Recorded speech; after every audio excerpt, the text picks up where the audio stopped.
which also you cover deeply in your book, which is falling into the unknown and really, allowing the unknown to happen and to follow those breadcrumbs. So I'd love to hear more about, when you're in Seattle. And first of all, I was definitely listening to On Being in 2020 and 2018, and that work is Yes. so incredible. So amazing that you were a part of that also.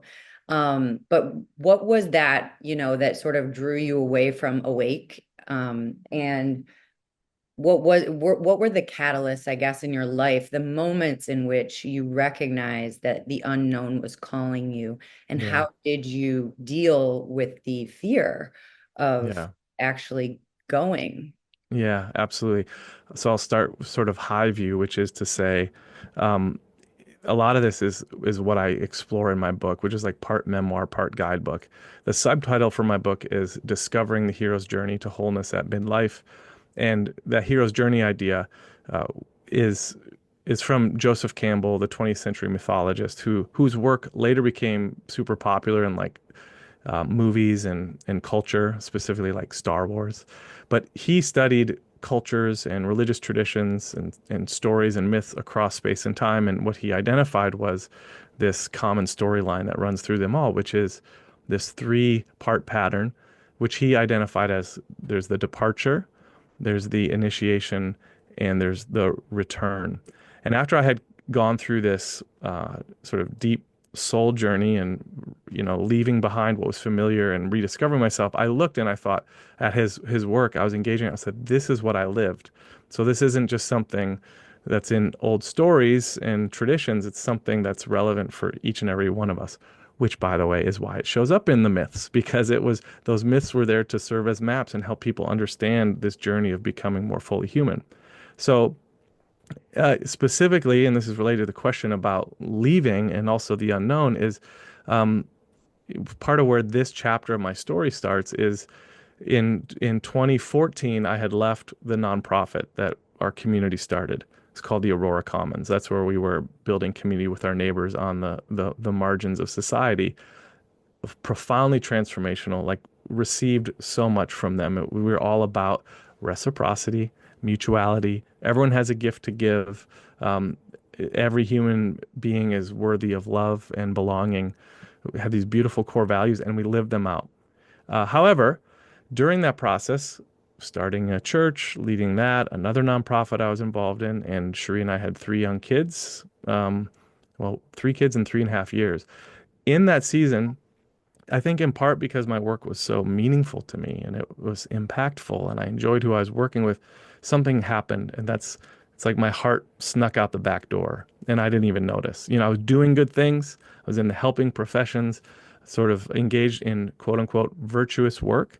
And I think I sort of fooled myself into thinking that I wasn't playing the game that's common to so many of us, especially in our society, which is that onward and upward, achieving, accomplishing more, growing in power and control. There was a way I was playing it, but just in my own way. And I had sort of, not enabled myself to see that. And so one morning, as all this is going on, like I'm just, you know, sort of slowly becoming more disconnected or more estranged from myself. I'm out for a run, Seattle rain, and I would often run around this small lake.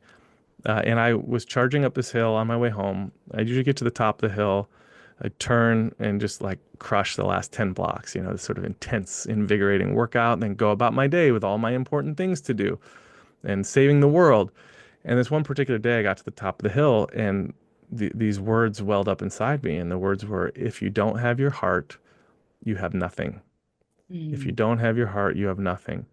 And, I pulled my headphones out and I just like I knew right away what this meant. And it wasn't about my heart rate. My heart was fine. I was healthy in that way.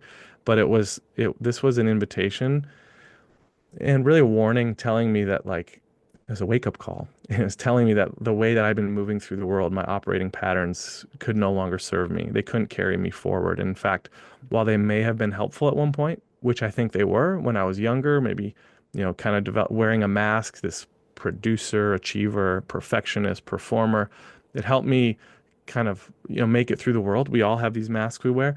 At this point in my life, my, mid 30s, it was very clear that those ways couldn't carry me forward. So I walked home in the rain. I did not run. I crawled into bed, wet and sweaty, and I just wanted to stay there in a hole in a cave. That morning, that was my call to adventure, which is a concept Campbell talks about. That's really the beginning of the hero's journey, the call to adventure. So my journey to leave Seattle, to leave Awake, it began that morning, though it took about 6 years till I actually departed Seattle. But leaving, leaving the familiar. So these are my three phases: leaving the familiar, falling into the unknown, rising to wholeness. That's how I kind of organize Campbell's work, his phases. That's how I articulate them.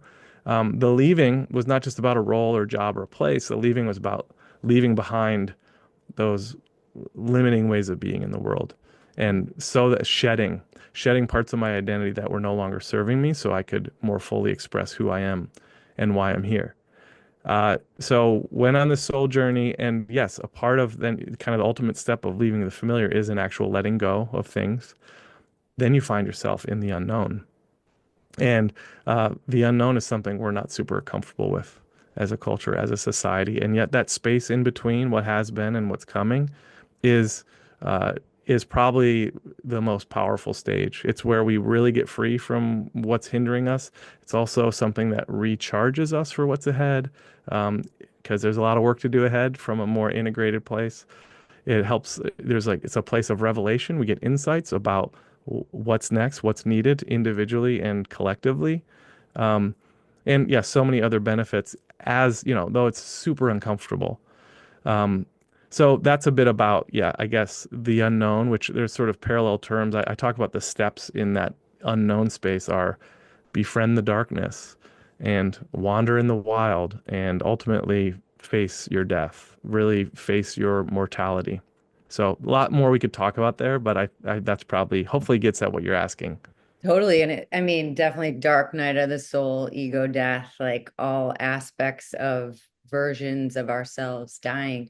And I think that what's so interesting